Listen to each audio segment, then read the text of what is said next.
Okay, gang, welcome back. Rob here with you. I just want to wish each and every one of you, from me and my entire team, a happy new year to each and every one of you.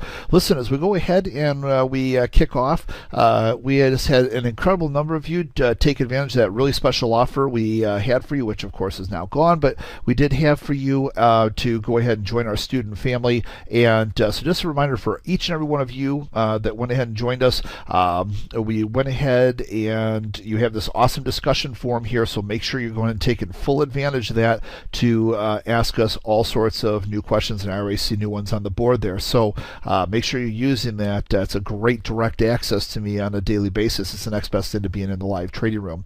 As we go ahead, we take a look at several different instruments tonight. We'll start off with the stock index futures. So the whole thing about stock index futures was really what I shared with you from the videos the other day. It was the same exact concept. We knew we had this whole concept of light volume taking place. We had mentioned that over and over. In fact, let's just take a look at the volume from the last several days. You'll see this was the last pre-Christmas time frame here, and then this was Christmas Eve, Christmas right up till New Year's right over here. Well, you can see at no time do we get above that magenta line that I had drawn for you until today. We finally got above that. So as volume came back in, you remember all during this time I said, look, it's great that it's going up and everything, but watch out when the volume returns, because when the volume returns, then we're likely to go ahead and see selling. That's exactly what we went ahead and saw happen here as the volume came back in today. Okay, so go back and watch the last week's worth of volume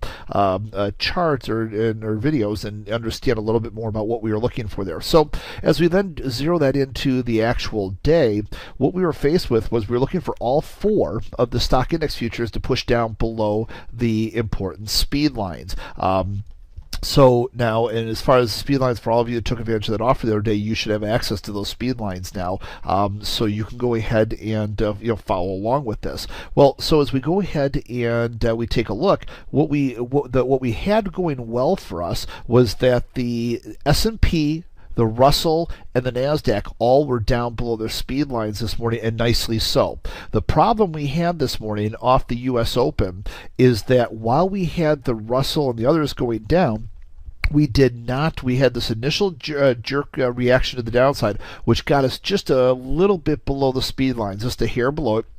I'm like, okay, gang, we got to keep going down. And this is what we were talking about back, at that time. In fact, this was still only 22 minutes into the U.S. Open when we, kind of went back and redrew this. But into the U.S. Open, we were looking for this to go ahead and continue to drive down so that we could actually really just get real aggressive with the shorts. Well, the problem was we couldn't make that happen. We couldn't continue down at the time. So what ended up happening was we started seeing with the other stock index futures, and that's why even though they looked much better off this morning, this is the chart for the Russell, looked like a gorgeous chart to short. I'm like, hey, we can't do that. The risk is really high that we start going back up here because the sells aren't selling on the Dow. It's holding too well. And we saw that as we go, throughout this morning for a while. Look at that. It actually then, sure enough, went back up. Well, finally, later in the day, the Dow did start to roll over, which led to, so here's what happened in the meantime. See, the Dow just couldn't push to the downside. So no sooner did you think it was safe to short things like the Russell, the S&P, and the NASDAQ, and you get these spikes back up. So I kept warning people away from that. Well, finally, we ended up getting the Dow to break down here, and that led to this really nice push then in the other instruments. That's what we were looking for, okay? So just as you kind of walk through that. Now, let's go ahead and take a look at, armed with that information, when we're talking about looking for those four future, stock index futures to come together with volume, that's, along the lines of what we're talking about. A couple other instruments I want to look at going into tomorrow here with crude oil. Crude oil is playing that magic $100 to 95, 95 to $100 level. You guys have seen me over the years talk about this over and over and over again, and it just continues. That 95 level, the 97.50 level, and then the 100 level, and then what we need to look for in the middle at certain levels to break to make us want to go ahead and trade that. Well, so we've gone ahead now and we've pushed almost all the way down to 95. So what we're going to be looking for next here is do we start to actually break below the 95, which could, of course, set us on a little tumble to the downside here, or do we go ahead and we start to push back up towards the 95 level? So I'm going to be looking for signs that we're pretty heavily overcooked to the downside here going into tomorrow. So I'm not going to be too quick to want to short this for two reasons. Number one, having that huge stochastic spike.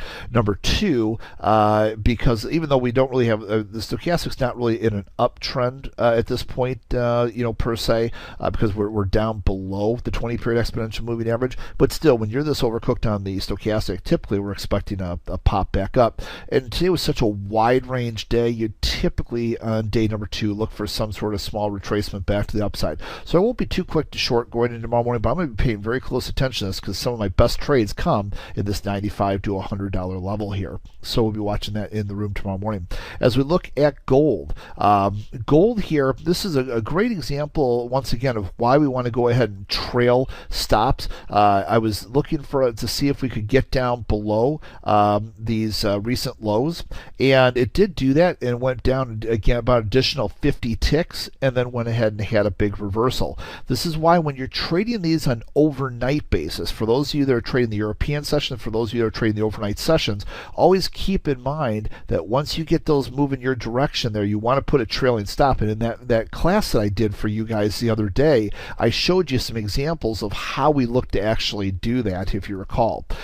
Now at this point, what I'm going to be doing is looking to see if there's opportunities to play between some key support, they're falling resistance bands, and so looking to see if we can actually get up above the falling resistance band and play between the bands. That's about 100 tick range, back to the upside.